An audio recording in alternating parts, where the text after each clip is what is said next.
Madam आपने बोला था कि मीटिंग में आना ही पड़ेगा। हाँ बिल्कुल सही सुना आपने। आपको पेरेंट्स टीचर मीटिंग में आना ही पड़ेगा। ठीक है मैडम, तो आ गया मैं। अब बताइए इसकी क्या रिपोर्ट है? आप ही देख लीजिए। रिपोर्ट बिल्कुल भी अच्छी नहीं है इसकी, सिर्फ पासिंग मार्क्स ही आए हैं। या फिर आप ये समझ लीजिए कि हमने आपके बेटे को फेल होने से बचाया है। लेकिन इसके कम मार्क्स क्यों आए? पढ़ाई पे बिल्कुल भी ध्यान नहीं है इसका, और ना ही आप लोग ध्यान देते हो। आपको पता है ना, हमारे स्कूल का स्टैंडर्ड पूरी सिटी में सबसे बेस्ट है और इसकी फीस भी ज्यादा है। तो आप पैसा वेस्ट क्यों कर रहे हो? ध्यान क्यों नहीं देते हो इस पे? और अगर आप लोग ध्यान नहीं दे सकते तो इसकी ट्यूशन लगवा दो। देखो मैडम, मैं और मेरी वाइफ हम दोनों वर्किंग है। एक्चुअली हमारे पास टाइम ही नहीं है। हम लोग ऑफिस जाते हैं, फिर घर के काम और फिर इसकी स्टडी भी। और आप अभी देख लीजिए, मेरी वाइफ ऑफिस में इतना बिजी है कि वो आ भी नहीं पाई, और मैं खुद अभी हाफ डे लेकर आया हूँ। अगर आप वर्किंग है तो उसकी ट्यूशन लगवा दो ना। कम से कम ट्यूशन में पढ़ेगा तो उसका फ्यूचर तो सिक्योर होगा।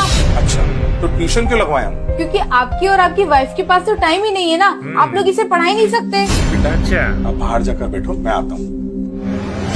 मैडम आप एक बात बताओ, अगर इसको हमें ही पढ़ाना था, ट्यूशन वालों से ही पढ़वाना था, तो फिर हमने इस स्कूल में एडमिशन ही क्यों दिलाया? आपके बोलने का मतलब क्या है? मतलब ये मैडम कि मेरा बेटा सुबह 9 बजे से लेके दोपहर के 3 बजे तक 6 घंटे आप लोगों के साथ में रहता है, और बाकी टाइम में वो थोड़ा रेस्ट करता है, खाना खाता है, और उसके बाद में थोड़ा बहुत फ्रेंड्स के साथ में खेलता भी है, फिर सो जाता है। उसके बाद वो छोटा सा बच्चा क्या क्या कर लेगा? अरे 6 घंटे रहता है आप लोगों के साथ। जब 6 घंटे में आप लोग ही नहीं पढ़ा पाए, तो मैं 1 घंटे पढ़ा के या कहीं कोचिंग पे 1 घंटा पढ़ के क्या ही कर लेगा वो? देखिए, मेरा मतलब वो नहीं था।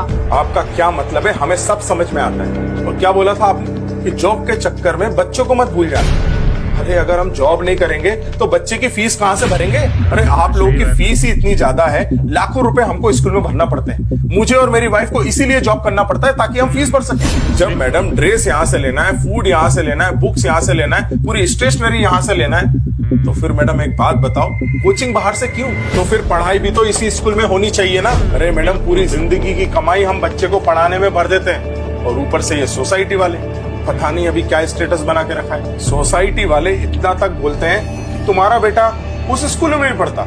ओहो, अगर वो उस स्कूल में नहीं पढ़ेगा ना तो तुम्हारा बेटा जिंदगी में कामयाबी नहीं हो पाएगा। उनका यही कहना होता है कि फलाने स्कूल में एडमिशन करा दो, बच्चा कामयाब हो जाएगा। और मैडम, इन सब सारे झमेलों में फंसता कौन है?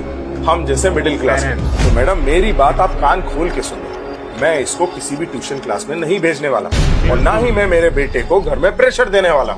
मैंने लाखों रुपए देके आपके स्कूल में एडमिशन कराया मेरे बेटे, तो आप लोगों की जिम्मेदारी बनती है कि मेरे बेटे को पढ़ाएं और उसके मार्क्स अच्छे हैं। अगली बार हमें बुलाने से पहले ये सोच लेना कि अगर मैं यहाँ पर आया तो ये सवाल मैं आपसे पूछूंगा कि मेरे बेटे के कम मार्क्स क्यों आए, क्योंकि मैं लाखों रुपए इस स्कूल में भर रहा हूँ और सिटी के बेस्ट स्कूल में पढ़ा रहा हूँ। जरूर तो शेयर मैडम, करना, लाइक करना, कमेंट करके जरूर बताना कि ये video this line is not for only my son, और 100% सही है भाई। स्टूडेंट्स।